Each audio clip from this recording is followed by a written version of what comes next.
In this video, I'm going to show you how to get a yellow orb around your mouse pointer on Windows. So first of all, you may want to download a program called Real World Cursor, and we're going to put the link in the description box. So once you've downloaded it, you want to open the program and you need to have an active internet connection to use it.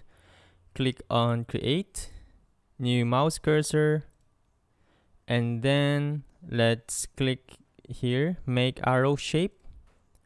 And then you would want to make sure that the fill color and the secondary fill color are set to white. You could modify some of their attributes. Click OK. And then we want to use the move tool here. Let's move the arrowhead to the center of the canvas. And then we want to use the ellipse tool.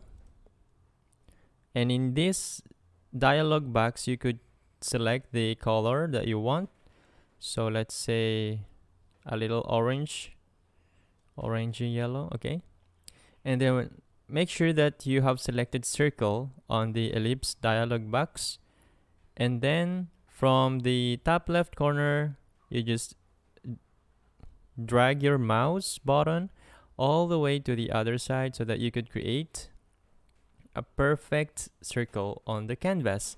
And then after that, select any tool so that the image would be processed. And as you could see in the test area, this is how my pointer looks like now. So I want to save this. We want to save this on the desktop like so.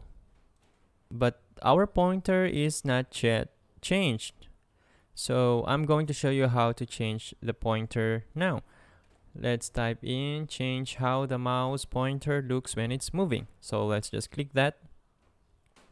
Let's go to pointers, and then we want to go to browse because we're going to select the pointer that we just created. So since it's placed in the desktop, it's just right here. Let's select that and then click apply. So there you go. Our mouse pointer now has an orb around it. So wherever it goes, it's easier to see. And if you are not satisfied with the way it looks, you could just click on use default, apply, and there you go. You could repeat the process to create a mouse pointer to your liking, whatever color that you like. And that is how you get a yellow orb around your mouse pointer. If this video helped you out, please consider leaving a like and let me know in the comments if you have any questions. Have a good day.